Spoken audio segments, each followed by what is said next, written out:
अस्सलाम वालेकुम students, welcome to my YouTube channel learn with Sherry. आज हमने जो टॉपिक स्टार्ट करना है वो पिछली ही वीडियो जिसमें हमने सेल स्ट्रक्चर स्टार्ट किया था उसी को आगे कंटिन्यू करेंगे। तो आज का जो स्ट्रक्चर है, सेल स्ट्रक्चर है जो हमने पढ़ना है वो है न्यूक्लियस। न्यूक्लियस जो है ये अगर हम देखें कि कहाँ पे पाया जाता है तो ये तमाम यूकैरियोटिक सेल्स में और तमाम यूकैरियोटिक सेल्स में पाया जाता है। और अगर हम जानवर की सेल की बात करें तो जानवर की सेल में ये सेंटर में मौजूद होता है। और अगर हम पौधे की सेल की बात करें तो जब पौधे मैच्योर हो जाते हैं तो मैच्योर पौधों में ये वैक्यूल की वजह से, ये वैक्यूल है, वैक्यूल की वजह से न्यूक्लियस जो है वो थोड़ा सा साइड पे हट जाता है। ठीक है। उसके बाद अगर हम न्यूक्लियस की साख्त की बात करें तो न्यूक्लियस की साख्त में सबसे आउटर कवरिंग जो है वो इसकी जो है उसको न्यूक्लियर एनवेलप कहते हैं। ये देखें, मैं आपके सामने इसको ड्रॉ करके दिखा रही हूँ।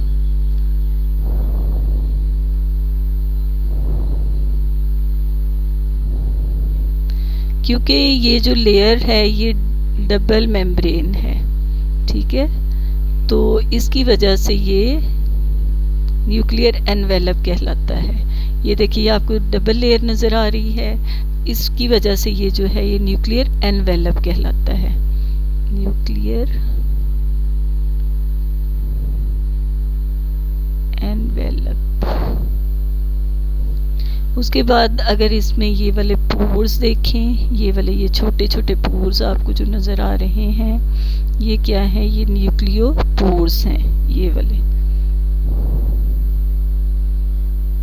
वाले जो हैं ये छोटे छोटे, ये क्या है, न्यूक्लियो पोर्स। ठीक है। उसके बाद इसके अंदर भी जैसे सेल के अंदर जेलीनुमा मादा होता है तो इसके अंदर भी इस तरह जेलीनुमा मादा होता है। तो अगर सेल के अंदर है तो वो साइटोप्लाज्म है, लेकिन ये क्योंकि न्यूक्लियस के अंदर है तो इसलिए फिर हम इसको क्या कहेंगे, न्यूक्लियोप्लाज्म।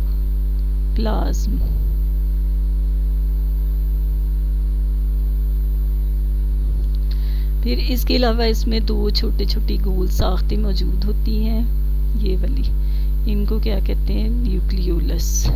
ये वाले जो हैं ये क्या है, न्यूक्लियोलस।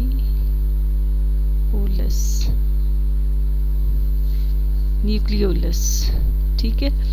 तो ये जो न्यूक्लियोलस है इनका फंक्शन क्या है, यहाँ पर राइबोसोम्स जो हैं वो तैयार किए जाते हैं। इन दो पॉइंट्स पे जो है राइबोसोम्स तैयार होते हैं।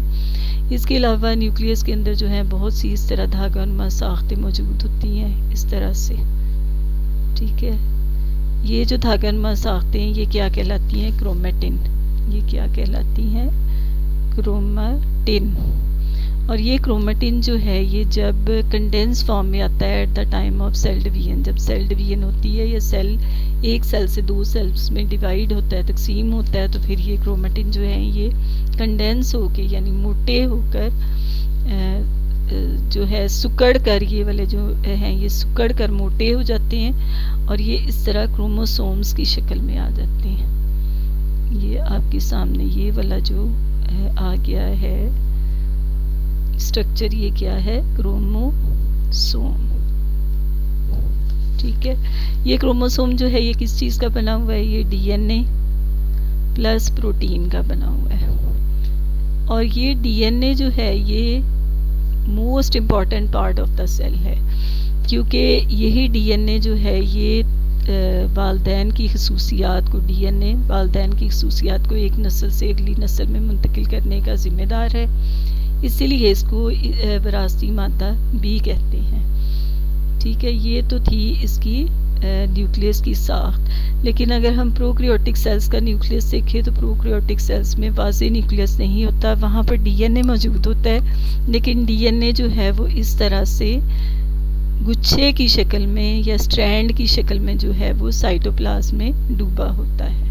अगर हम आपकी बुक के डायग्राम को देखें तो इसमें ये देखिए ये न्यूक्लियस है, राउंड शेप है।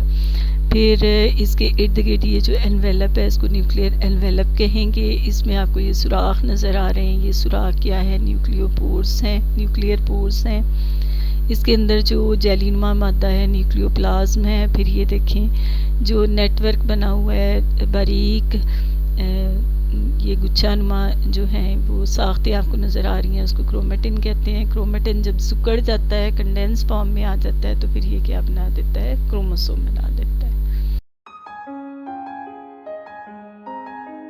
जो हमने सेल स्ट्रक्चर पढ़ना है वो साइटोस्केलेटन है। बच्चों, जिस तरह किसी भी जानदार के जिस्म को फॉर्म देने के लिए अल्लाह ताला ने हमारे जिस्म में स्केलेटन रखा है, हड्डियों का एक ढांचा रखा है, इसी तरह जो सेल है, सेल की भी शक्ल बरकरार रखने के लिए उसमें साइटोस्केलेटन मौजूद है। और ये 3 तरह की ट्यूब्स या फिलामेंट्स पर मुश्तमिल होता है।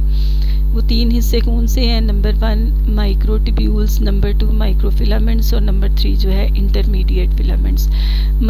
इनमें तीनों में थोड़ा इनकी शेप का भी फ़र्क है और दूसरा इनकी कंपोजिशन का फ़र्क है। जैसे जो माइक्रोट्यूब्यूल्स हैं वो खोखली ट्यूब्यूल्स होती हैं, ट्यूब्स होती हैं, और ये ट्यूबुलन प्रोटीन पर मुश्तमिल होती हैं। इनका काम क्या है कि ये ऑर्गेनेलीज़ को अपनी जगह पर बरकरार रखती हैं और सेल की शक्ल भी बरकरार रखती हैं। ऑर्गेनेलीज़ ने जब मूव करना होता है तो इन्हीं के थ्रू जो है वो मूव करते हैं। माइक्रोट्यूब्यूल्स जो है ये माइटोसिस का स्पिंडल भी बनाते हैं। माइटोसिस क्या है? माइटोसिस सेल की तकसीम का अमल है। उसमें माइटोटिक स्पिंडल बनाते हैं जिसके ऊपर से क्रोमोसोम जो है वो मूव करते हैं। उसके बाद सीलिया बनाते हैं और इसके अलावा फ्लैजिला। सीलिया और फ्लैजिला जो हैं ये माइक्रो ऑर्गेनिज्म जो हैं उनकी मूवमेंट के लिए ये ऑर्गन्स समझ लें कि ये छोटे छोटे जो है ऑर्गन्स होते हैं, सीलिया और फ्लैजिला, जो कि माइक्रोट्यूब्यूल्स के बने होते हैं।